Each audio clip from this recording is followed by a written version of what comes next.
Hey, this is Dr. Bill Janishek, Conquering Stress Podcast, and welcome back. I'm so excited to have you all reach back, and you guys are probably reaching back for this segment of part two with Trez Ibrahim. Now, if you've seen the first part of We're Educating on Women, and this is the Conquering Stress Podcast, so most of the people that I see that are really they're manifesting all the symptoms of stress.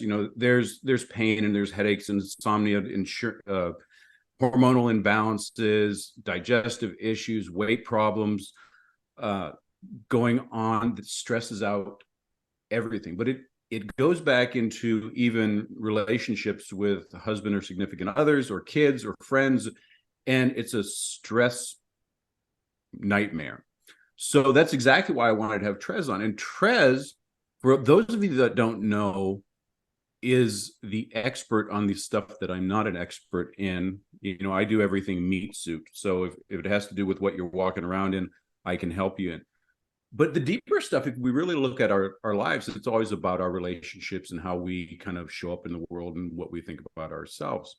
And just to recap what we've done in the first portion, was to go over, what, I'm gonna bring Trez on right now so that we can discuss that together. But this part two is gonna be just totally awesome. So Trez, how are you doing? I'm doing fabulous. Thank you so much for this part two and for inviting me back. Such a pleasure to always have these chats with you. Well, I think it's I was so excited that the last one, and I'm like, oh my God, we scheduled it for like, we'll go half hour, 20 minutes. I'm thinking, what could this broad really have to say that's so important? but as we were going on, it was just so it was so interesting that we started going on. There's so much to cover. And just to kind of recap what we went through, you kind of agreed with me that the women are so stressed, even from the generational stuff. You talked about your grandmother who wasn't allowed to work or allowed to go to school, and your mom who worked her tail off, and which kind of left to you to go out to be that kick-ass, badass, sexy queen. And from there, we talked about the archetypes. Recap the archetypes that you had for us. Absolutely. I'll recap the archetypes and then kind of recap how the imbalance of each of them leads to stress. Yes. So the book is The Modern Woman: Discover Your Inner Sweet, Sexy, Badass Queen. So if you think of those four words, sweet, sexy, badass queen, yes, there's the title. Those are the four archetypes that I teach women. I teach my clients that if you fully embody them, then it gives you kind of a map on what part of you needs to come forward in every situation. My definition of strength is the body without the information it needs for the situation or the circumstance or the event in the moment. So when the body doesn't have information to deal with, to address the experience situation in the moment, then it goes into stress. And so this framework, this model, this map allows us to kind of weave and dance in between all of the archetypes so that we can, in any moment, call something forward in that moment to deal with something.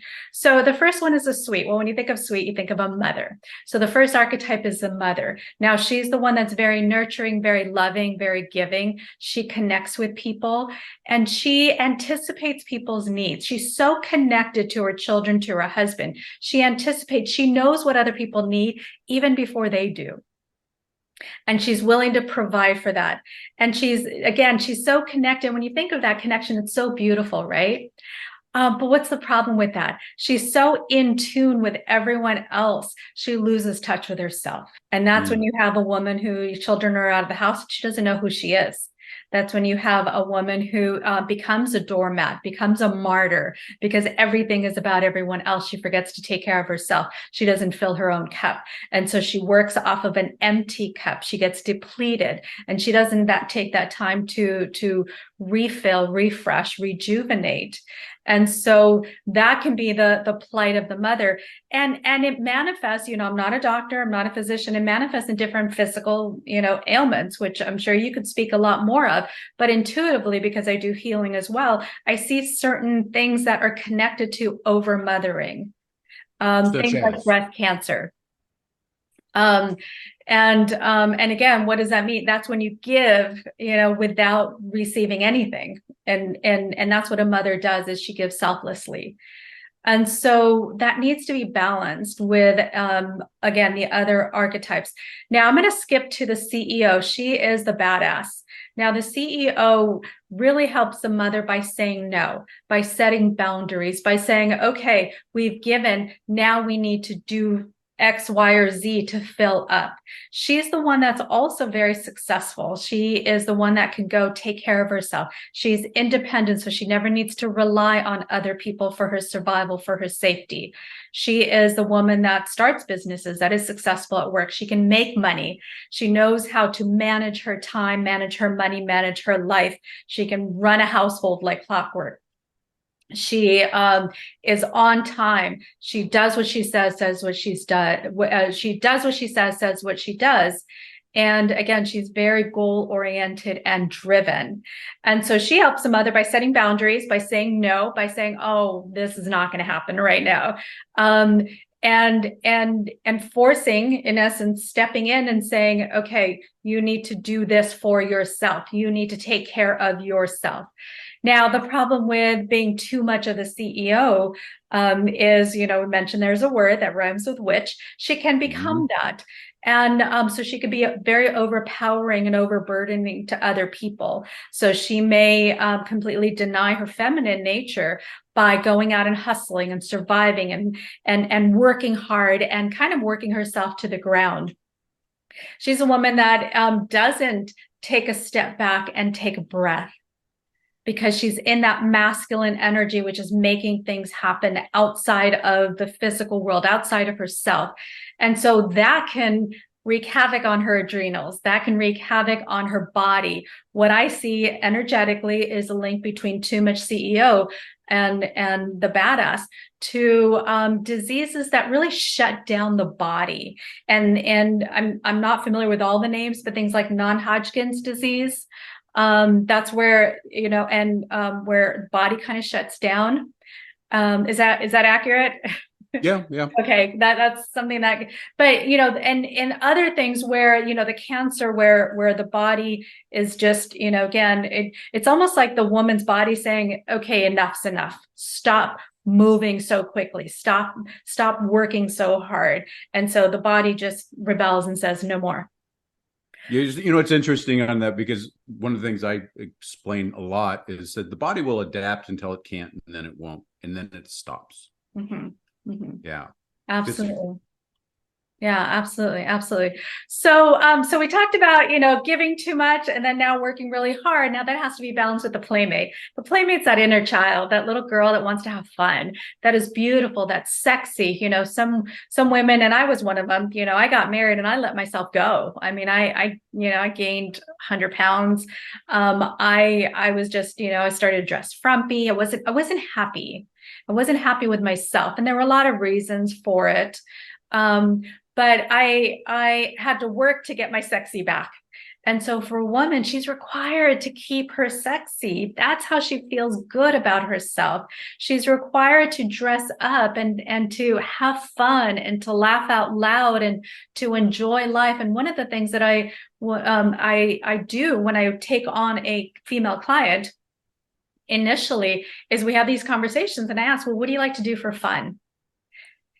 And I will tell you without a doubt, most women, and I don't know that anyone's really had a clear answer right off the bat, but most women, especially if they've been, successful or they've been taking care of everyone else, is they have no clue. They've lost that connection to their joy. And I have to keep poking and prodding and ask, well, what sounds fun to you right now? What would you love to do that just makes you, jump for joy? What did you enjoy doing when you're 5, 6, 7 years old? What sounds exciting? And so we have to dive in, and they're so disconnected with that joy, that most women cannot tell you what they love, what they want, what they like to do for fun, what makes them happy, and laugh out loud till your snot's coming out of your nose, or you can't breathe. I think I was telling jokes, and I laughed more than everybody else. I mean, it got to the point where I couldn't breathe anymore saying these jokes. And it was usually before the punchline came out. So, we want to get in touch with it. That's what brings us joy. That's what makes us feel alive. So the playmate is really important. Again, she's the fun, sexy, playful part of her. Now, too much of that, obviously she's very attractive, right? People love to be around her. And what can happen with too much of the playmate is she gets kind of used and abused and then dumped on the side of the road. So she does have to be careful that she is not too pleasure seeking or being an object of pleasure for other people. So she's the quintessential party girl, bimbo, Instagram selfie person. Everything's about external validation. Absolutely. Yes. And yes, he's very sensual oriented. Use the word bimbo. I say, we can kind of stereotype them as she can become I don't want to use this word, WHORE, promiscuous. Yeah. That's a good word, promiscuous. And again, be used for and be objectified for just one piece of her. And so she can really be kind of tossed around. Women who have the mother and the playmate, because what I find is most women have a combination, they're primarily one, they have a combination of two, especially now that women have opportunities. The mother playmate connection makes women very sexually active at a young age. So these are the girls that are out becoming sexually active because they're desirable. Why?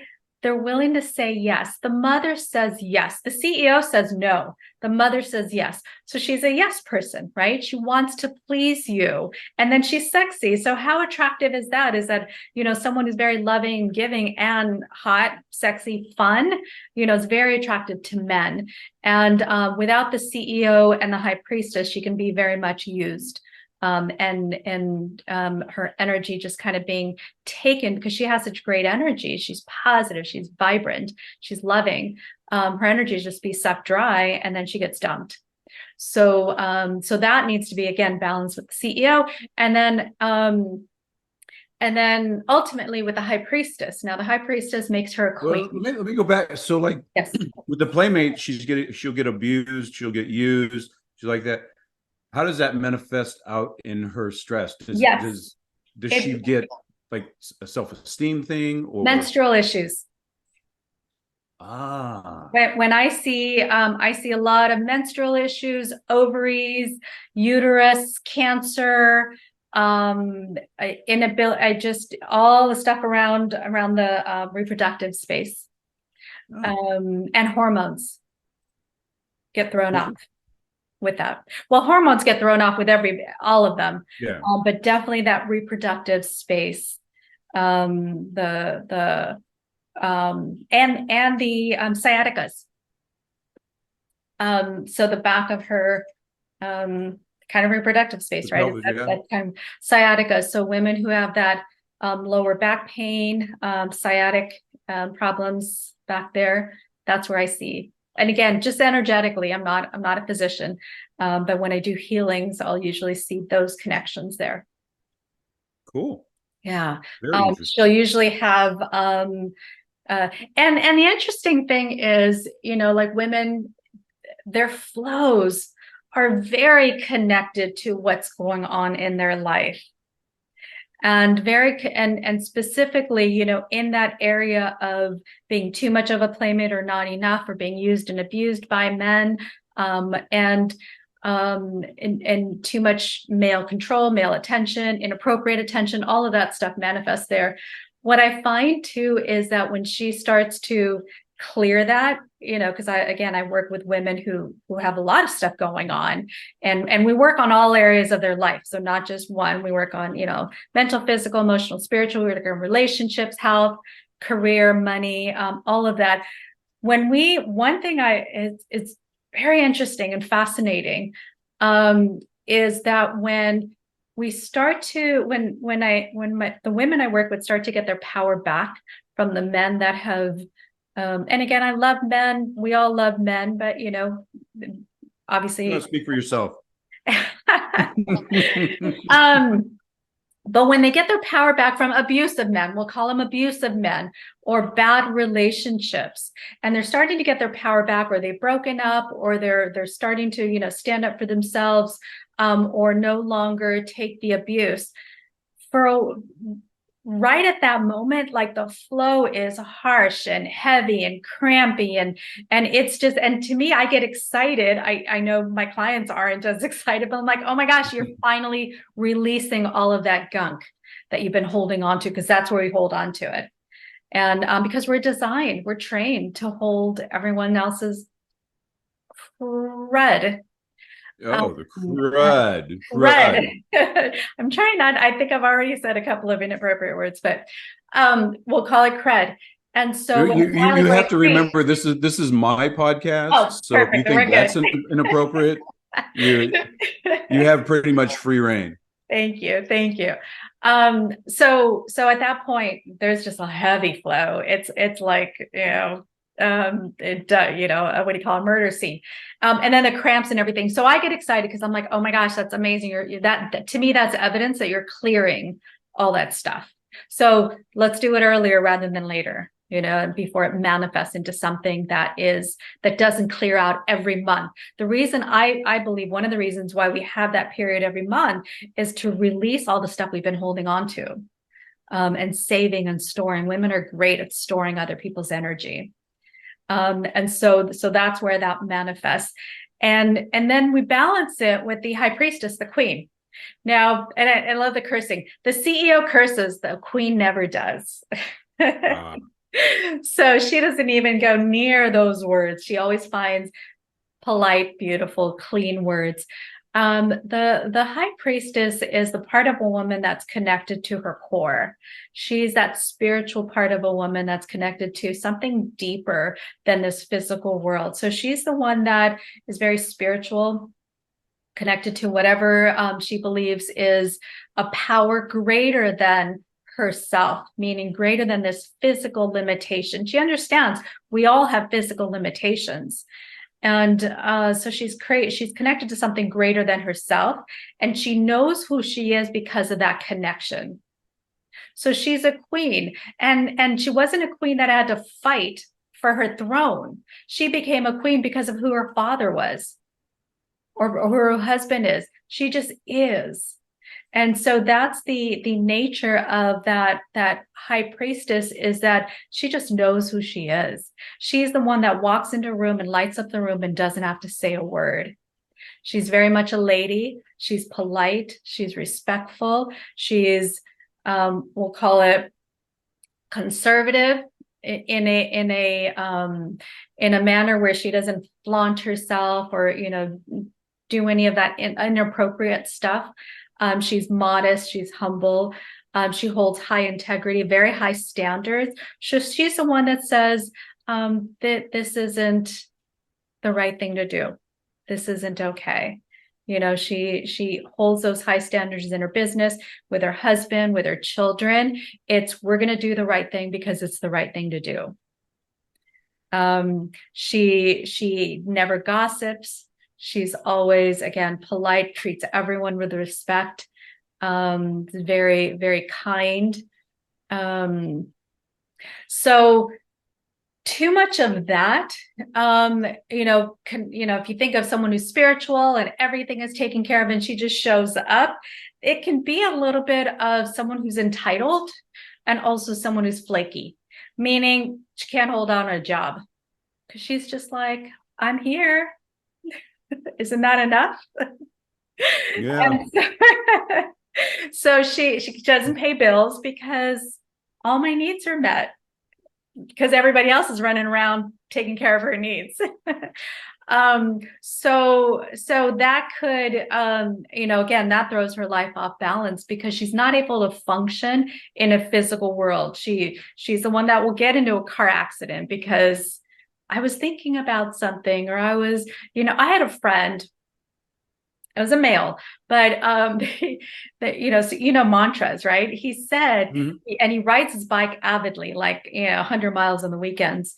And he was repeating a mantra as he was riding a bike and literally blacked out. And I'm like, don't do that, please. Kind of like don't meditate and operate heavy machinery. So it's kind of like that thing. It's yes, it's a great place to go and it's a great foundation for your life. But then now you got to wake up and be grounded and go through this physical world.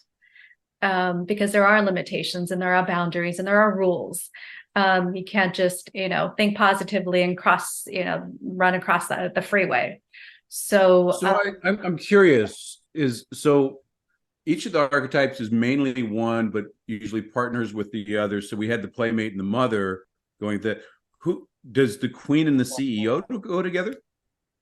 Well, they all go together in different ways. And it's really a matter of, I'm at work. And so I'm putting on my CEO hat. And then I have my meeting and I need to make sure that we are, that we hold true to our mission and we deal with business in an integrous way. That's stepping into my high priestess. We're not going to cheat these clients. We're not going to cheat these customers. We're not going to, hide from the IRS. So that's the high priestess coming in. And by the way, before I hold my board meeting, I'm going to check in, Bill, how are your girls doing? How's your daughter doing in college? That's my mother now connecting with you. How's work? How's that, how's the front desk going? Can I do anything to help you? And then the playmate is, all right, guys, who's got a great joke? Let's start with some laughter and fun. And then we hold our meeting. So it really is bringing all of those pieces together. And, I'm walking down I'm going on a date and I'm excited about a date. I'm putting on my playmate hat on, I'm going to be fun and sexy and flirtatious and outgoing and put on my sexy heels and feel good, but the high priestess is going to make sure I'm not slutty, right? I could be sexy, but not slutty. And I'm walking down a dark alleyway. I'm shutting off that playmate energetically. I've got my CEO on high alert. Because if someone, I've got to watch out and make sure there's nobody lurking around the corner. So it really is and the idea of having those 4 distinct types is that it gives me a place to go immediately. I can say, you know what, you need to bring in your CEO in now. What would your CEO do and say right now? Let's bring in more of the high priestess. I had a conversation with someone today, a session, and I'm like, you need to bring in more playmate because you just come across as closed off and intimidating. And then she started laughing with me. And like, that's it. That's the energy. That's the playmate. Bring her and you'll be a magnet. You know what? I'm finding this very interesting to the fact because it reminds me of when Tony Robbins was talking about you having a self meeting with all your archetypes where the magician is talking with the clown and the clown is talking with the warrior and going and the sage is talking like that, and then they'll have conversations between themselves, so you get all those perspectives, those internal perspectives get to come out, and it reminds me that I fail to do that a lot because it doesn't come to top of mind. But I think you just brought it to top of mind. If we all sat down, male or female, in this instance is find your archetypes. What role are we playing in this life? And then what other roles maybe need to be consulted on whatever your intentions are for the day. So very enlightening. You always pleasantly surprise me with your dropping wisdom left and right. Oh, thank you. Thank You're a you. badass queen is what it is. It's going on. Thank you. So, And I love what you said about the men, because I really believe there's a distinct correlation between the archetypes I teach women to the archetypes that I would teach men if I wrote a book for men. Because when you look at the archetypes, two of them are feminine in nature, two of them are masculine. We talked about that a little bit last time. So the mother and the high priestess is feminine because she's very internal focused. The playmate and the CEO are both masculine because they're externally focused. So for men, I would say we've got the father, that's the nurturing, loving, giving. We've got the lover, that's the charmer, the player, the well-dresser, and the life of the party. And then we have the CEO, the badass. It's the same there. And then we have the king, and he's the King Arthur version of the king that is honest and noble and true to his word, and again connected to something greater than him. So, and I think there's definitely that correlation that men can model, and that's why with this book, it really does speak to both men and women. well, it's interesting because you took it was a long time coming, and I want to go over something because you're terrible at talking about yourself. But when you've worked with, you've spoken all over the world, and not just like around a campfire, to big audiences, to billionaires, for people that are changing the world. And you talk to small business owners and mothers, and so you have this broad perspective, and in your training from NLP on how people learn, and they're teaching. You worked with trained with Tony Robbins, you trained with Joe Dispenza. You're constantly learning yourself. Did the book take so long because you were constantly like adding on to your wealth of wisdom, and you weren't done yet? And you needed something else, and then you had the first draft, and you're going, oh my God, well, I just learned this from Tony, and what's his partner name? Mattis? Joseph McClendon? Tony Robbins' partner, Joseph McClendon? No, it was the interventions, the lady, you did the Madden's. Chloe Madonis. Yes, Madonna. Yes. That's what. So now they have an interesting view on like breakthroughs and stuff, and then which is we're almost Socratic questioning to get through there, and then Dispenza, we're going right into the quantum, and we're getting to the inner fields, and then you have the internal work with NLP. Was it the constant learning, like, well, I can't finish my your opus because you weren't done, or what was the deal? I'll tell you, I was inspired to start writing this when I was in a really dark place. I had recently gotten divorced. I was 100 pounds heavier, a single mom, broke, homeless, had really lost myself. And I say lost myself, but I never even really, I thought I knew myself. And so this was a way for me to search for who I was as a woman, because I was very driven, and I was raised to be tough and independent and take care of myself. And I was pushing against what I was learning from my upbringing, which is women are supposed to be giving and sacrificing, and it's all about everybody else. And so I had these dichotomies, and that just weren't working. And so I dove into, and I know you're a big Joseph Campbell fan. So I dove into Joseph Campbell's work and also Carl Jung's work about archetypes. And I thought, oh, there's something here.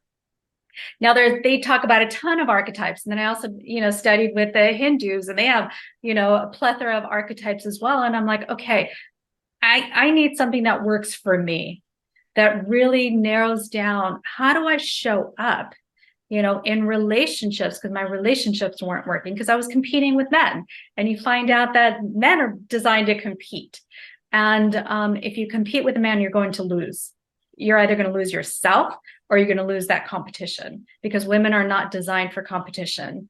But it's so ingrained in us in this open culture.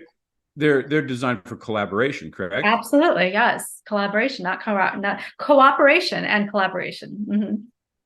Not competition. And so what happens with women, it's interesting because men, and I used to work, with at-risk youth. I mean, kids who were like fighting, and I would break up fights, and I would be happy to dive in between two big boys fighting, high school students. I remember I had this like 300-pound football player, fighting another kid. I was fine going in between them because I understood competition with men. With women, I would dread the idea of girl fights, because here's what happens. Competition with men, there's an honor there. There are rules, and they understand that, hey, if I'm egging you on, or I'm, competing against you, in essence, there has to be an alpha. So we're fighting for alpha. We're also challenging each other to become better. So it's like, I'm going to keep fighting until I win. That's a challenge for me. And when the fight's over, you shake hands, and you're like, all right, I have respect for you. Yeah. With women, because they're not designed for competition, it gets very personal. And it's like where the guys will pull out the dukes, the girls will hide their knives in their purses. And it's backstabbing. Hold on. Did you just say dukes? You said dukes? You said put up your dukes? Oh my gosh. Isn't that what you say? What do you say? Yeah, in 1932. So this is something, another archetype. No, you're an old soul. You're an old soul. You put up your dukes, you. Wow. Okay. Good. I thought you're talking about John Wayne. Oh my gosh. Oh, come on, Trez. Let's get on with the podcast. Those were all the good shows back then. That's when you were glued to the TV. Yes. But okay. The girls, I'm sorry to interrupt you. Yeah. No, that's okay. It just shocked. That was wonderful. But the women aren't that forthright because they know they're kind of the weaker. They have their weaknesses, so they come around the back way. They've got the knives in the purses. They do the backstabbing. They continue the fight. It's like it never ends. They get all the girls, to talk bad about the person, or to, again, fight in a backwards way. They sabotage their success in the workplace because there's less positions, or seemingly less positions for women in executives positions, and in the corporate world, there's a lot of sabotage, because it's like if there's a woman in that seat, and there's generally only one or two women in those seats, then that means there's not one for me, and so I'm going to kind of come around and backstab. So the jealousy is a big issue for women. But they're not designed for that. We're designed, like you said, for cooperation, for collaboration. So, yeah. Yeah, I think that it's amazing when you stop and think, and you go into a deep dive about this stuff. Like I said, I deal with meat suit stuff, and of course, like you said, I'm a big Joseph Campbell Jungian guy as well. So I always like to see what's the cause, because there's no single cause. And with women, I think it's good to have an understanding. And I think when women first go through and they can recognize the archetypes, probably they'll recognize it in their friends before they'll recognize it in themselves. But if they kind of go internal and go deep, they can say, yeah, because as you're going through this, and I'm going, okay, the mother archetype, I'm going, okay, well, I've seen her in the grocery store with the 4 kids running all over the place, and they're a mess, and she's yelling at them, and you can tell she has no control. and she's all over. The CEO, I know that bitch. Oh my God, she's a hard ass, crazy, just go-to person. And then, the bimbo, we see them all over the place, and you notice them right away. And then the queen is the too proper person, the flaky one you can never pin down. And yeah, and you see that. So it's very interesting on going over there. So for anybody listening, if you're going through this is a good, where can they pick up the book if they want to so go deeper on this? Yeah, so they can find the book on Amazon. I suggest you Google my name, or not Google, but on Amazon search, type in Trez Ibrahim, you'll find the book. If you type in the title, The Modern Woman, you'll get like a million books, because it'll just give you everything. I've tried that. It gives you everything that has woman in it, which is like a million. So type in Trez Ibrahim, you'll find it. It's The Modern Woman, Discover Your Inner Sweet, Sexy, Badass Queen. And then you can also go to sweetsexybadassqueen.com. And there is a lot of quite a few bonuses. So there's a button there to get quite a few free resources. And there's also book club questions, because what we've gone away from in our society today, which I think is probably the biggest detriment to women and our well-being, is the tribe. To be able to connect with other women and share our burdens and get the support and the resources we need from each other. That's what we're designed. We're not designed to go out and kick ass in the world. We're designed to create that community, so that having that tribe. So the book club questions gives you some thought-provoking questions to really dive into the idea of what it means to be a woman. What are the challenges? What are you doing well that you could share with the other women in the group, and really create those bonds and build that sense of joy and happiness and fulfillment and resiliency that so many women need today. So the book club questions I think are fabulous. So that's in sweetsexybadassqueen.com. And obviously, do you have in the resources, do you have like an outline for a book club there, or is it with people that already have a book club? On that page, there's a button there that goes right to the questions, and they can download them in a PDF or pull them up on the website. So you know what I find really interesting is, because we've had a lot of conversations about men and women and how men are better. Wait, did you say that? So, but one of the things that we always talk about, because we talk about this a lot, is when we've gotten so far away from our nature, and we talk about masculine and feminine energies, and I'm supposed to be the protector and the giver, and then women are the receiver and they're nurturers, and we need each other, because then we complete. We complete. That's how families are going, because then it's complete.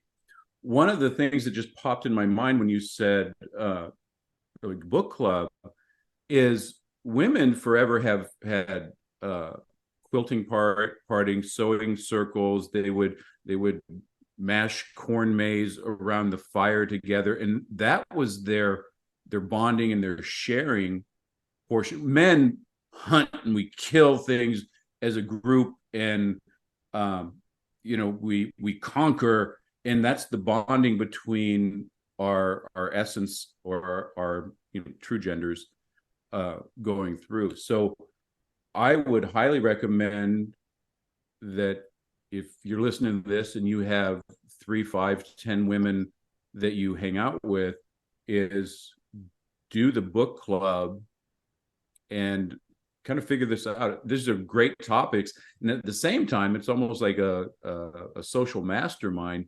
Mm-hmm. You can go to your friend and you increase your relationships, because you can say, girlfriend, you're a little bit of a CEO today, and maybe you just met her, just chill out and get back into being a little mom or a little playmate. But it would give you a whole lexicon and a better way to communicate if you guys you don't know what you're talking about. Absolutely, So, absolutely. And even for relationships, I think it's so important. I coach men and women, and I think the imbalance, the masculine and feminine energies is responsible for the destruction of incredible relationships. And when you can get that right, people are able to create great, beautiful relationships. well, great. Well, I'm not gonna bother you with my presence anymore. And I know that you have badass CEO things to go out and do today and conquer the world. So I'm gonna release any parting words of sage wisdom that you have, or I any have a more wealth of sage free wisdom. resources. What's that? I said any more Yeah. sage wisdom. Yeah. I have a wealth of free resources. You can go to any of my social medias, just Google Trez Ibrahim. I have the fortune of saying there's not very many Trez Ibrahims on the planet, so I'll usually pop up. And I coach both men and women. And my goal is to help all men and women lead happy, fulfilling lives. So anything I can do, please reach out. And it's such a pleasure to be with you here, Dr. Bill. Thank you so much. Well, it's always a hoot to have a conversation. I wish a lot of our conversations were recorded, because I think it's be very interesting to some people, very boring to others people, but the people that need to hear it will hear it. Right. But with that being said, here's my call to action. Anybody listening, if this resonates with you, and if you've gotten this far in the podcast and you've decided to listen to this podcast, it probably does.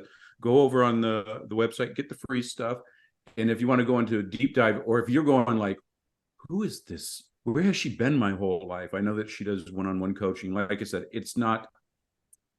I took 2 weeks and got a certification as a life coach, and I can help you, and I'm going to listen to your problem. This is a woman that's lived this stuff, so much so that she's overcome all that. She's definitely took her own hero's journey, and along that journey has picked up very high level education from the true tops in the field. And I know everybody says that because that's the politically correct way to frame yourself, but in this case, it's the real deal. If you just kind of, like I said, Google around and see where Trez has been. I love talking to her. I love her. She's a friend, a mentor, a confidant. So I wanted to share her essence and her being and her wisdom with y'all, because that's how cool I am to take what I got and give it to you. So I guess that's the mother in me archetype. So with that, this is Dr. Bill Janishak with the Conquering Stress podcast, and thanks for joining us, and we will catch you next time.